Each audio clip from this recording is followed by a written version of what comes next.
Hi అండి, నమస్తే. నేను మీ సునీత. ఈరోజు వీడియో వచ్చేసి కుకింగ్ వీడియో కాకుండా ఒక మంచి వీడియోతో అయితే వచ్చేసానండి. ఇది వచ్చేసి ఏకశిల ఆంజనేయ స్వామి గుడి అన్నమాట. నంద్యాల, కర్నూలు ఈ చుట్టుపక్కల ప్రాంతాల వాళ్ళకైతే చాలా బాగా అయితే తెలిసి ఉంటుంది. ఒకే శిల పైన ఆంజనేయ స్వామిని అనేది చెక్కారు. అది కూడా ఈ గుడికి అలాగే ఈ ఏకశిల ఆంజనేయ స్వామికి కూడా ఒక పెద్ద చరిత్రనే అయితే ఉంది అండి. ఇది వచ్చేసి నంద్యాల నుంచి ఆత్మకూరు వెళ్ళే దారిలో మధ్యలో పెద్ద దేవలాపురం గ్రామం ఉంటుంది. సో అక్కడైతే ఉంటుందన్నమాట. ఎంట్రెన్స్లో వినాయక స్వామి ఉంటాడు, అలాగే నాగమయ్య స్వామి కూడా ఉంటారు. గుడి అయితే ఇప్పుడు కడుతున్నారండి. ఆల్మోస్ట్ అయితే కంప్లీట్ అయిపోయింది. ఇంకా కొంచెం పైన అదంతా కూడా చుట్టుపక్కల అందుకు కడుతూ ఉన్నారు. తర్వాత ఆంజనేయ స్వామికి వాహనం అయిన ఒంటె ఉంది కదా, ఒంటెని కూడా తయారు చేశారనమాట. దాని ప్రతిష్ట కూడా మే 20 తేదీలలో అయితే కంప్లీట్ అయిపోయిందండి. నేనైతే వెళ్ళలేకపోయాను. ఇది వచ్చేసి అమావాస్య రోజు, ఆదివారం అమావాస్య వచ్చింది కదా మేలో. సో ఆ రోజు అయితే వెళ్ళాను అనమాట. ఆ రోజు వీడియో తీశాను, నైట్ టైం తీశాను. తర్వాత మేము ఆ రోజు అంతా అక్కడే ఉన్నాము. మార్నింగ్ టైం కూడా తీశాను. ఇది వచ్చేసి మనకి గుడికి వెళ్ళే దారి ఉంటుంది కదా, సో అదైతే ఈ దారి అనమాట. చుట్టూ కూడా ఎక్కువగా చెట్లు ఉంటాయి. పొలాలలో మాత్రము ఈ స్వామిని ప్రతిష్ఠించారు. వాళ్ళ సొంత పొలాలన్నమాట. ఇక్కడ ఇది ఎవరైతే ప్రతిష్ఠించారంటే ఆయన వచ్చేసి పోలీస్ అనమాట, కానిస్టేబుల్. మరి ఆయన వృత్తి అయితే పోలీసు. సో ఆయనకైతే స్వామివారైతే కలలో వచ్చి పలానా ప్లేస్లో నేను ఉన్నాను, అక్కడికి వెళ్ళి ఆ రాతిని తీసుకొని వచ్చి నన్ను ఇలా విగ్రహంగా మలిచి ప్రతిష్ఠించు అని ఆయనకి స్వామి పదే పదే కలలోకి వస్తూ చెప్తూ ఉన్నాడనమాట. వీళ్ళు వచ్చేసి ఆ పెద్ద దేవలాపురం గ్రామం ఉంది కదా, ఆ ఊరు వాళ్ళనమాట. వాళ్ళ క్యాస్ట్ కూడా ఏదో చెప్పారు, మా వాళ్ళకి తెలిసిన వాళ్ళు అవుతారు బాగా. వాళ్ళు చెప్పారనమాట. సో స్వామి ఎప్పుడు ఇలా కల్లోకి వస్తున్నాడు, ఇలా చెప్తూ ఉన్నాడు అనేసి వాళ్ళ ఇంట్లో వాళ్ళకి అందరికీ చెప్పాడు. తర్వాత దారి కూడా ఎటు వెళ్ళాలి, ఏంటి, ఆ రాయి ఎక్కడ ఉంది, అదంతా కూడా స్వామివారే దారి చూపించాడంట. కలలో వచ్చి చెప్పడము, అదంతా రాయి ఎక్కడ ఉంది, ఏ రాయి, ఇదంతా కూడా చూపించాడనమాట. ఇది వచ్చేసి మన రాష్ట్రంలోది కాదండి, వేరే ప్లేస్ ఏదో చెప్పారు. నేను విని కూడా చాలా రోజులు అయితే అవుతుంది. సో పెద్దగా అయితే గుర్తు పెట్టుకోలేదనమాట రాయి కూడా ఎక్కడి నుంచి తీసుకొచ్చారు అనేసి. తర్వాత ఆయన ఎవ్వరు కూడా అడ్డు చెప్పలేదండి. ఆ రాతిని తీసుకొని వస్తూ ఉంటే, అంటే ఎక్స్పోర్ట్ ఇంపోర్ట్ చేసేటప్పుడు కొంచెం ప్రాబ్లమ్స్ అయితే అవుతూ ఉంటాయి కదా, టోల్గేట్ల దగ్గర, మన చెక్ పోస్ట్ల దగ్గర, ఇదంతా కూడా అక్కడెక్కడ కూడా ఏ ప్రాబ్లం లేకుండా రాతిని అయితే తీసుకొని వచ్చి, తర్వాత ఇక్కడ పెద్ద దేవలాపురం ఉంది కదా, వీళ్ళ పొలాలు అయితే ఉన్నాయి రోడ్డు మీద. సో అక్కడ రాతినైతే ఇలా ఆంజనేయ స్వామి రూపాన్ని అయితే మలిచారనమాట. స్వామి రూపం అయితే చాలా అంటే చాలా బాగుంటుంది. నిజంగా స్వయంభుగా స్వామివారే వచ్చి నిలబడినట్టయితే ఉంటుందన్నమాట. తర్వాత ఆయన పోలీస్ జాబ్ చేసేవాడు కదా, సో ఆ జాబ్ను కూడా ఆయన వదిలేసి ఊర్లో ఉన్న ఇంటిని కూడా అమ్మేసి ఆ తర్వాత ఈయన ముందు స్వామివారిని ఇలా మలిపించి ఆ తర్వాత వాళ్ళు ఇక్కడ ప్రతిష్ఠించారండి. ముందుగా వచ్చేసి ఇట్లా గుడి అంతా ఏమి కూడా లేదండి. అది ఎలా ఉండేది అనేది కూడా నేను ఫొటోస్ అనేది పెడతానమాట. జస్ట్ ఒక కింద బేస్ మాత్రము వేసేసి స్వామివారిని ప్రతిష్ఠించారు. తర్వాత వాళ్ళు బయట పొలం ఉంది కదా, పొలంలోనే ఊర్లో ఇండ్లు అమ్మేసుకున్నారు కదా, సో ఇక్కడ పొలంలోనే వాళ్ళు ఇండ్లు లాగా రేకుల షెడ్ వేసుకొని ఇక్కడే ఉండేవాళ్ళు. నిత్యం అన్నదానం కూడా చేస్తారు. తర్వాత ఇప్పుడు గుడి కట్టారు. తర్వాత రీసెంట్గా కూడా స్వామివారికి ఇలా పాదరక్షలు, గదని కూడా తయారు చేపించి పెట్టారండి. ఇంకా గుడి వచ్చేసి స్టార్ ఆకారంలో ఉంటుందన్నమాట. తర్వాత స్వామివారి వెనుక కూడా మెట్లు ఉంటాయి. గుడి లోపలికి ఎంటర్ అవ్వగానే కూడా పైన ఫ్లోర్కి మెట్లు ఉంటాయి. అక్కడ కూడా స్వామివారి రూపం అయితే కనిపిస్తుంది. ఇది వచ్చేసి ఏకశిల ఆంజనేయ స్వామి అండి, అంటే ఒకే రాతి పైన స్వామివారిని మలిచారనమాట. సో రాయి వచ్చేసి సుమారుగా 25 అడుగుల ఎత్తు దానిపైన కూడా ఉంటుందన్నమాట. అమావాస్యకి ఇక్కడ చాలా ఘనంగా అయితే చేస్తారండి. చుట్టుపక్కల ఊర్లలో వాళ్ళంతా కూడా చాలా బాగా వస్తారు. ఈసారి అనుకోకుండా నేను అక్కడ ఊర్లో ఉండడం వలన నేను కూడా వెళ్ళానమాట. మీరు ఇక్కడ చూడొచ్చు చుట్టూ జనాలు అయితే ఎలా వచ్చారో, ఆటోలు వేసుకొని, బైకులు వేసుకొని, అలాగే ట్రాక్టర్లతో కూడా వస్తారనమాట. అంటే చుట్టూ పొలాలు ఉన్న వాళ్ళు కదా, వాళ్ళకి ట్రాక్టర్లు ఉంటాయి, ఊర్లో వాళ్ళని తీసుకొని వస్తారు. తర్వాత ఈ ప్లేస్లో ఇదంతా కూడా పడుకోవచ్చు, నైట్ అంతా కూడా పడుకోవచ్చు అండి. టైము ఏ టైం అయితే ఉంటుందో ఆ టైంకి స్వామివారికి హారతి ఇస్తారు. సో హారతి ఇచ్చిన తర్వాత మనము హారతి తీసుకొని అప్పటికప్పుడు వెళ్ళిపోవచ్చు, లేదంటే తెల్లవారేదాకా కూడా అక్కడే ఉండి తెల్లవారిన తర్వాత కూడా మనం ఎక్కడికి వెళ్ళాలో అక్కడికి వెళ్ళిపోవచ్చు.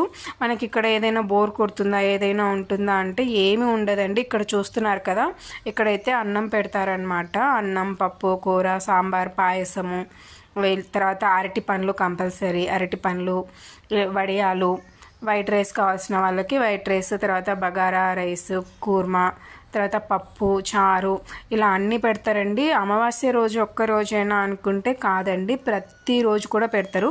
ఇక్కడ మీకు పైన చిన్న చిన్న స్తంభాలు అయితే కనిపిస్తున్నాయి కదా, అప్పుడు వాళ్ళ ఫ్యామిలీ వచ్చేసి ఇక్కడ ఉండేదన్నమాట. అంటే ఊర్లో ఇండ్లు అమ్మేసుకున్నారు కదా, ఊర్లో అమ్ముకున్న తర్వాత ఇక్కడ ఉండేవాళ్ళు. ఇప్పుడు తర్వాత ఊర్లో మనకి స్వామివారికి విరాళాలు ఇస్తూ ఉంటారు కదా, అలాగే వీళ్ళకి కూడా ఇండ్లు కట్టుకోవడానికి విరాళం ఇచ్చారు. వాళ్ళు స్వామివారికి కొంచెం పక్కన అటు సైడ్ ఇండ్లు అయితే కట్టేసుకొని ఇప్పుడు అక్కడ ఉన్నారండి. ఈ షెడ్డును మాత్రము వంట సామానికి, అలాగే ఎవరైనా బియ్యము, కూరలు ఇవన్నీ ఇస్తూ ఉంటారు కదా స్వామివారికి, వాటన్నిటిని కూడా ఇక్కడ స్టోర్ చేసుకొని నిత్యం అయితే అన్నం వండి పెడుతూ ఉంటారనమాట. అన్నం అయితే ఇక్కడ తినే కంటే కూడా ఎక్కువగా వేస్ట్ చేస్తుంటారండి. కావాల్సిన దానికి కంటే వాళ్ళు పెట్టే వాళ్ళు కూడా ఎక్కువగా పెడుతూ ఉంటారనమాట. సో వాళ్ళు ఎక్కువగానే పెడతారు. వీళ్ళు మనకి ఎంత కావాలనేది కాకుండా అత్యాశకు పోయి ఎక్కువ పెట్టించుకొని తిన్న వరకు తిని, ఓకే ఇంకొకటి పెడుతున్నారు కదా, అది టేస్ట్ ఎలా ఉందో చూద్దామనేసి దీన్ని పడేసి ఇంకొకటి పెట్టించుకొని తింటూ ఉంటారనమాట. ఇక్కడ చూస్తున్నారు కదా, ఇక్కడ అంతే ఇదంతా కూడా అన్నం పెడుతూ ఉంటారండి. ఒకే చోట పెడతారనమాట. బగారా రైస్, కూర్మా, స్వీటు వీటన్నిటిని ఒక సైడ్ పెడతారు. తర్వాత వైట్ రైసు, పప్పు, చారు, మజ్జిగ ఇవన్నీ ఒక సైడ్ పెడుతూ ఉంటారు.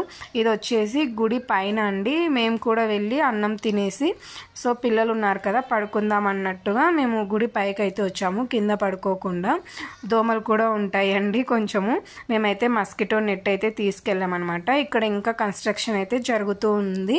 చుట్టూ మీరు చూడొచ్చు. ఇక్కడ స్వామివారి రూపం చూడండి, ఫస్ట్ ఫ్లోర్ అనమాట. పైన ఫ్లోర్లో ఇక్కడ స్వామివారి రూపం అయితే కనిపిస్తుంది చూడండి. ముఖం అయితే చాలా చక్కగా కనిపిస్తూ ఉంటుంది కదా.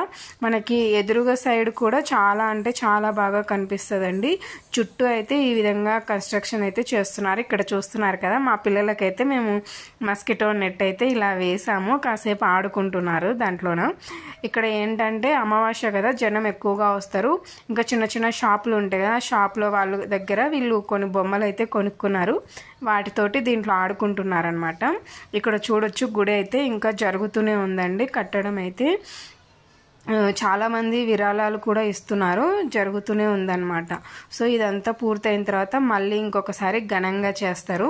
ఇప్పుడైతే ఇప్పుడు మేలో హనుమాన్ జయంతి ఉంది కదా, ఆ రోజు మాత్రం ఒక 3 రోజులు అయితే స్వామివారి వాహనం అయితే ఒంటె ఉంది కదా, ఒంటెని కూడా ఇలా రాతితోటి మలిచి పెట్టారనమాట.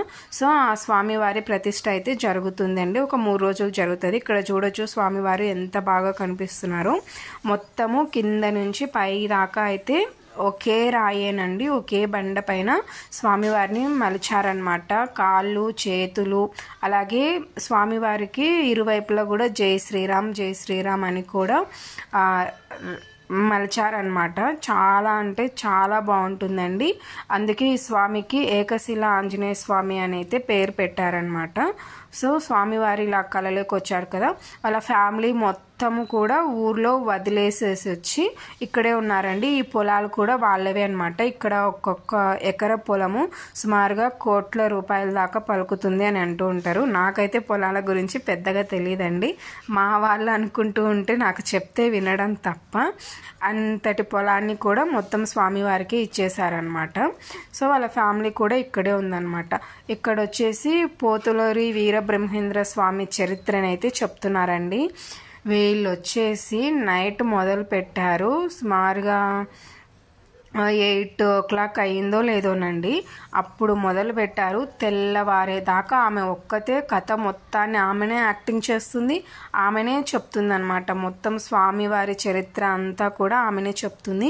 ఇంకొకటి ఆమె కనిపిస్తుంది కదా ఇక్కడ నమస్కారం చేస్తుంది, ఆమెకి 2 అమ్మాయిలు, ఇంకా ఆమె భర్తకి ఇలాగనే నాటకం వేస్తూ ఉన్నప్పుడే అనుకుంటాను కరెంటు షాక్ కొట్టి చెయ్యి అయితే తీసేశారండి.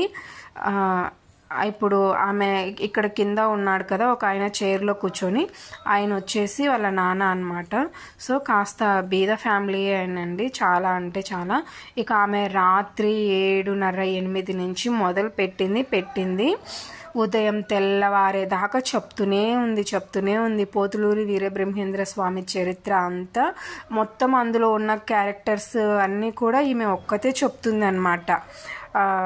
అక్కడ కక్కడు ఉన్నారు కదా ఆయన క్యారెక్టరు అన్నీ కూడా ఈమెనే చెప్తుంది, ఈమెనే ఒక్కతే చెప్తుంది. కథ అంతా ఆమె ఒక్కతే చెప్తుంది, యాక్టింగ్ ఆమెనే చేస్తుంది. అక్కడక్కడ మధ్యలో ఏదైనా కొంచెం 1-2 లైన్లు ఉంటాయి కదా వేరే పక్క వాళ్ళ క్యారెక్టరు, అదొక్కటి వాళ్ళ నాన్న మైక్లో అందిస్తూ ఉంటాడు, చెప్తూ ఉంటాడు. దానికి సమాధానంగా ఈమె చెప్తూనే ఉంటుంది. జనాలంతా చూడండి ఎలా కూర్చున్నారో, ఇలాగే తెల్లవారే దాకా ఉంటారండి. చాలామంది అయితే స్వామివారికి పూజలు ఇవన్నీ అయిపోయిన తర్వాత హారతి ఇస్తారు కదా, అంటే రాత్రి 12 అప్పుడు లేదా 1 గంట అప్పుడు ఇలా హారతి ఇస్తారు తెల్లవారుజామున మరుసటి రోజుకి. సో అంతవరకు హారతి ఇచ్చే వరకు అయితే వీళ్ళు ఉంటారనమాట. ఇంకా తర్వాత హారతి తీసుకున్న తర్వాత ఎటు వెళ్ళిపోయే వాళ్ళు అటు వెళ్ళిపోతారు, లేదా తెల్లవారిన తర్వాత వెళ్దాము అనుకుంటే తెల్లవారిన తర్వాత వెళ్ళొచ్చండి. ఎవరైనా సరే మన సైడు ఉన్నవాళ్ళు అంటే హైదరాబాద్ ఇక్కడ ఉన్న వాళ్ళు అయితే రైలుకు వెళ్ళాలి అనుకుంటే కాచిగూడ నుంచి రైలుకి వెళ్ళి నంద్యాలకి వెళ్ళి నంద్యాలలో దిగి ఆ తర్వాత ఆత్మకూరు లేదా వెలుగోడు బస్సు ఎక్కితే బస్సే ఉంటుందండి. నంద్యాల దాకానే మీరు ట్రైన్కి వెళ్ళొచ్చు లేదా బస్కి వెళ్ళొచ్చు. ఆ తర్వాత నంద్యాల నుంచి వెలుగోడు లేదా ఆత్మకూరు బస్సులు అనేవి ఉంటాయి. సో ఆ బస్సు ఎక్కామంటే పెద్ద దేవులాపురం ఆంజనేయ స్వామి టెంపుల్ లేదా ఏకశిల ఆంజనేయ స్వామి టెంపుల్ అని చెప్పినా వాళ్ళు దింపుతారనమాట. ఇక్కడ వచ్చేసి ఈమె చింతామణి కథ అంటే అండి, ఆమె యాక్టింగ్ కానీ వాళ్ళు చెప్పేది కానీ ఆమె చేసేది మాత్రం చాలా అంటే చాలా నవ్వు వచ్చింది, చాలా ఫన్నీగా అనిపించింది. కథ కంటే ఆమె యాక్టింగే నాకు చాలా ఫన్నీగా అనిపించింది అనమాట. అక్కడ చూడండి వీడియోలో, నేనైతే క్లియర్గా పక్కకి వెళ్ళి తీయలేదు, జస్ట్ మేము అక్కడ కాలు ముఖం కడుక్కోవడానికి వెళ్ళామన్నమాట. నిద్ర వస్తుండి మేమైతే పడుకున్నానమాట. మేము స్వామివారి దగ్గర మస్కిటో నెట్ వేసుకున్నాం కదా, అక్కడ వద్దు మళ్ళీ కింద గరుకుగా ఉంది ఒత్తుకుంటుంది పిల్లలకి అనేసి మళ్ళీ కిందికి వచ్చేసి గ్రాస్లో వేసుకున్నాం, అంటే గడ్డిలో వేసుకున్నాం అనమాట. స్వామివారి ఎదురుగా కొంచెం పక్కకి వేసుకున్నాము. పిల్లలకి బయట అయితేనే చల్ల చల్లగా ఉంటుంది కదా, అందులో సమ్మర్ మంచిగా ఎండలు ఉండేవి అనమాట. సో అక్కడ వేసుకున్నాము. అటు నుంచి ఇటు వచ్చాను కాలుముఖం కడుక్కుందామని. ఇదేంటి ఇక్కడ నడుస్తుంది అని అంటే అంతా మగవాళ్ళే ఉంటారు అక్కడ, వెళ్ళొద్దులే అన్నారు. తర్వాత చూస్తే ఆడవాళ్ళు కూడా ఉన్నారనమాట. ఇది వచ్చేసి చింతామణి కథ అంట అండి. చాలా అంటే చాలా వాళ్ళు చెప్పేది నాకైతే అర్థం అవ్వలేదు, కానీ మిగతా వాళ్ళకి అర్థమైంది, నాతో ఉన్న వాళ్ళకి, కానీ నాకైతే అర్థం అవ్వలేదు. కానీ వాళ్ళ యాక్టింగ్ మాత్రం చాలా బాగా అనిపించింది. ఆమె చూడండి డాన్స్ ఎలా వేస్తుందో, చూడడానికి ఆమె బాగా కాస్త దొడ్డుగా ఉన్నారనమాట, లావుగా ఉన్నారు, అయినా సరే చాలా యాక్టివ్గా చేస్తున్నారనమాట. ఇంకా కొందరైతే ఈ కథలో భాగమే అనుకుంటా, ఇంకా కొందరు రెడీ అవుతున్నారు. వెనక చూడండి ఇక్కడ రెడీ అవుతున్నారు. ఏ మాటకు ఆ మాట చెప్పుకోవాలండి. వీళ్ళైతే టీం ఇంతమంది ఉన్నారు, ఇంతమంది చేస్తున్నారు కదా. ఇందాక పోతులూరి వీరబ్రహ్మేంద్ర స్వామి చరిత్ర చెప్తుంది కదా ఆమె ఒక్కతేనండి, యాక్టింగ్ మొత్తం ఆమె చేస్తుంది, పాట ఆమె పాడుతుంది, కథ ఆమె చెప్తుంది. తెల్లవారే వరకు ఆమె ఓపిక ఎక్కడుందో, గొంతు నొప్పి ఎక్కడ రాలేదో ఏమో, కానీ అసలు ఆవిడకి చాలా గ్రేట్ అండి ఆవిడైతే. తర్వాత రాత్రంతా ఇలా జరిగింది. నేనైతే వెళ్ళిపోయి పడుకున్నాను అనమాట, మేల్కోలేక. ఉదయం అయితే చూస్తున్నారు కదా, ఇక్కడ ఉదయం చూపిస్తున్నాను, ఎక్కడి వాళ్ళు అక్కడ వెళ్ళిపోయారనమాట. మేమైతే ఇక్కడ ఉన్నారు కదా, మా పాప వెళ్తుంది చూడండి, అక్కడైతే మేము మస్కిటో నెట్ అయితే వేసుకున్నాం అనమాట. మా నెట్ కూడా తీసేసాము. ఇది వచ్చేసి వేరే పట్ట, అంటే మన బియ్యం ప్యాకెట్స్ ఉంటాయి కదా వాటితో కుట్టిన పట్ట అనమాట. అది వేరే వాళ్ళు వేసుకున్నారు. ఇప్పుడు ఆ పట్టలో కూడా 2 పిల్లలు పడుకొని నిద్ర పోతున్నారు. ఆ విషయం నాకు తెలియక నేను తొక్కేదాన్ని, మా అత్త చెప్పిందనమాట. తర్వాత ఇక్కడ వాళ్ళు అక్కడ వెళ్ళిపోయారు కదా, అక్కడక్కడ ఒక కొద్ది మంది ఉన్నారండి. కొందరు వెళ్ళిపోతారు, కొందరు తెల్లవారేదాకా ఉంటారు, కొందరు 3-4 నుంచి వెళ్ళిపోతారు. మ్యాక్సిమం చుట్టుపక్కల ఊర్లు ఉంటాయి కదా, వాళ్ళే వస్తారనమాట. చూడండి గుడి మాత్రం ఇప్పుడు ఎంత క్లియర్గా కనిపిస్తూ ఉందో. అసలు చాలా అంటే చాలా బాగా అయితే కట్టారనమాట. గుడి చుట్టుపక్కల కూడా ఇక్కడ కనిపిస్తుంది కదండి, ఒక బేస్ అయితే కనిపిస్తుంది కదా, అక్కడైతే ఇంకా కొన్ని శివపార్వతుల విగ్రహాలు, తర్వాత సీతారాముల వారి విగ్రహాలు ఇవన్నీ కూడా మలిచి పెట్టారనమాట. అది నేను వాటిని కూడా రికార్డ్ చేశాను, కాకపోతే అది ముందే వెళ్ళిపోయిందండి వీడియో అనేది. ఇప్పుడు నేను ఇక్కడ స్వామివారిని అయితే డే టైం చూపిస్తాను చూడండి. ఇక్కడ జనం అయితే మొత్తం వెళ్ళిపోయారు, కొద్దిపాటి మందే ఉన్నారనమాట. ఇక్కడ ఇదంతా కూడా పడుకోవచ్చు అండి, లోపల ఇదంతా కూడా పడుకోవచ్చు. స్వామివారికి హారతి ఇచ్చేటప్పుడు 1 o'clock అవుతూ ఉంటుంది కదా, ఆ టైంలో మాత్రం మైక్తో అందరినీ పిలుస్తారండి, హారతి ఇస్తున్నాము రండి అని. అందరు గుడి లోపలికి రండి, గుడి లోపలికి రండి అని పిలుస్తారు. గుడికి అయితే స్వామివారికి ఇరువైపులా ఇంకొక 2 ద్వారాలు అయితే ఉంటాయి, ఎదురుగా ఇంకొక ద్వారం అయితే ఉంటుంది. తర్వాత స్వామివారు అయితే ఉంటారు. గుడి మొత్తం ఇక్కడ ఉంది చూడండి, ఈ విధంగా అయితే కడుతున్నారండి. మ్యాప్ అయితే ఇదే అనమాట. ఇక్కడ నేను చూపిస్తున్నాను చూడండి, మధ్యలో ఆంజనేయ స్వామి, ఈ చుట్టుపక్కల ఇలా మిగతా ఉన్నాయి కదండి ఇంకా 5, అవైతే శివపార్వతులు, ఇంకా వేరే వేరే స్వాములు అయితే ఉన్నారనమాట. ఇంకా ఇక్కడ కూడా ఉన్నారు చూడండి. ఇదంతా వచ్చేసి గుడి మ్యాప్ అనమాట. సో ఇది గుడిలోనే పెట్టారు. కింద కనిపిస్తున్నాడు చూడండి ఆయనేనండి ఈ గుడికి నిర్మాత, కర్త, క్రియ అన్నీ ఆయనకే స్వామివారి కల్లోకి వచ్చి చెప్పారనమాట. సో చెప్పిన తర్వాత ఆ దారిలో వెళ్ళాడు. ఇక్కడ చూడండి, ఇదిగోండి స్వామివారిని క్లియర్గా చూపిస్తున్నాను చూడండి. మొత్తం వచ్చేసి ఒకే శిల పైన స్వామివారిని అయితే చెక్కారనమాట. ఇంకొందరు ఉన్నారు, ఉదయం మళ్ళీ స్వామివారిని దర్శనం చేసుకొని వెళ్తారు. ఇక్కడ కింద ఈవిడ ముసలావిడ వంగి ఉన్నారు కదా, అక్కడైతే సీతారాముల వారిని పెడతారండి. పూజ అంతా అయిపోయిన తర్వాత ఉదయం అయితే తీస్తారనమాట. రామ లక్ష్మణులు, అలాగే సీతాదేవి, అలాగే తర్వాత హనుమంత స్వామి కూడా ఉంటారు, ఆంజనేయ స్వామి అయితే ఉంటారు. ఉదయం అయితే తీసేశారనమాట. సో ఇదే అండి ఈరోజు వీడియో. అలాగే ఈ వీడియో నచ్చితే ప్లీజ్ లైక్ చేయండి. తర్వాత మీకు ఈ అడ్రస్ వచ్చేసి చెప్పాను కదా, నంద్యాల నుంచి వెలుగోడు టు ఆత్మకూరు వెళ్ళే దారిలో అయితే ఉంటుందన్నమాట. ఊరు వచ్చేసి పెద్ద దేవులాపురం గ్రామము. స్వామివారు వచ్చేసి ఏకశిల ఆంజనేయ స్వామి అండి. ప్లీజ్ మీరు ఎవరైనా వెళ్ళాలి అనుకుంటే ఒకసారి వెళ్ళండి, చాలా అంటే చాలా బాగుంటుంది. భోజనం కూడా ఎనీ టైం పెడతారండి, టైం టు టైం అంటూ ఏమి కూడా ఉండదు. అలాగే వీడియో నచ్చితే ప్లీజ్ లైక్ చేయండి, మన ఛానల్ని సబ్స్క్రైబ్ చేసుకోండి. Thanks for watching.